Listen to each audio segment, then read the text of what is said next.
Այսօր Հայաստանից դեպի Ռումինիա է շարժվել հայկական տարբեր ապրանքներով բեռնված առաջին բեռնատարը։ Ռումինիայի հայկական բիզնես խորհրդի նախագահ Վահե Հովակիմյանը տեղեկացրեց, որ բեռնատարում կա քաղցր սուջուխ, չրով շոկոլադ, ճիր, բանջարեղենային ու մրգային պահածոներ, կոմպոտ, հայկական արտադրության սուրճ, թեյ եւ շոկոլադ։ Այս ապրանքները վաճառվելու են հուլիսի 31-ից օգոստոսի 2-ը Բուխարեստում անցկացվող հայկական փողոց փառատոնի ժամանակ։ Վահե Հովակիմյանի խոսքով այս փառատոնն անցկացվում է արդեն 10 տարի, սակայն առաջին անգամ է, որ այսքան հայկական ապրանքներ են ներկայացնում։ Նախկինում ներկայացվել է միայն հայկական կոնյակ եւ ավազի վրա եփվող սուրճ։ Մեր զրուցակիցը նշեց, որ այս առաջխաղացմանն իրենք կարողացան հասնել շատ մեծ ջանքերով, որովհետեւ Եվրամիության ստանդարտները մի քիչ բարձր են, եւ պետք էր այդ ամենն այնպես կազմակերպել, որ ապրանքները հասնեն Ռումինիա ու խնդիր չունենան։ Եվ ահա արդեն հաջորդ շաբաթ այս ապրանքները կներմուծվեն Ռումինիա եւ կներկայացվեն տաղավարում։ Դա էլ ոնց որ ասած ստիմուլանտ է եղել,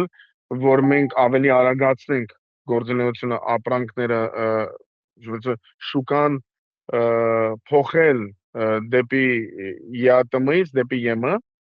եւ ոնց որ դիվերսիֆիկացնել դեպի ԵՄ, ամեն մեկս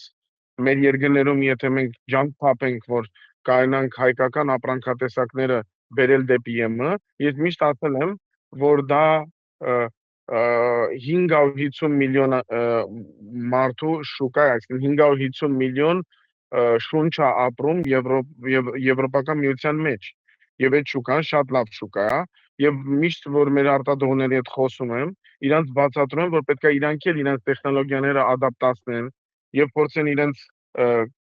գնային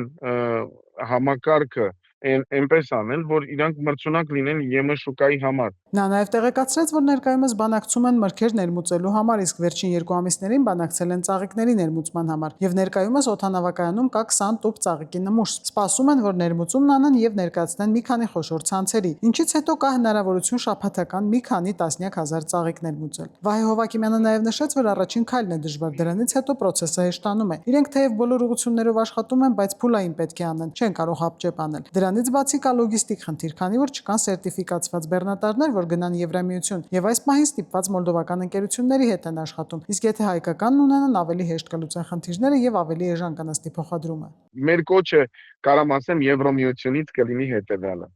Խնդրում եմ խոճապի մի մատնվեք, միայն թե ես հասկանում եմ, որ իրենց համար process-ները ԵԱՏՄ-ի եւ Ռուսաստանի համար ավելի հեշտ էին։ Ես հասկանում եմ դա։ Հասկանում են, ապրանքը արտադրում էին, սիրուն տանում էին եւ մի քիչ ավելի ժարգոնային տեսքով, եթե կարելի է ասել, ցրում էին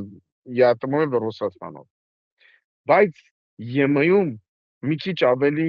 բյուրոկրատիզացված է համակարգը եւ պետք է մի քիչ ավելի ինտեգրված եւ ստանդարտիզված process-ներով աշխատել։ Դրա համար մեր արտադրողները պետք է մի քիչ հասկանան ԵՄ-ի շուկան, մեր հետ միասին։ Հավանիչ տեսանյութը եւ բաժանորդագրվիչ նորությունները բաց չթողնելու համար։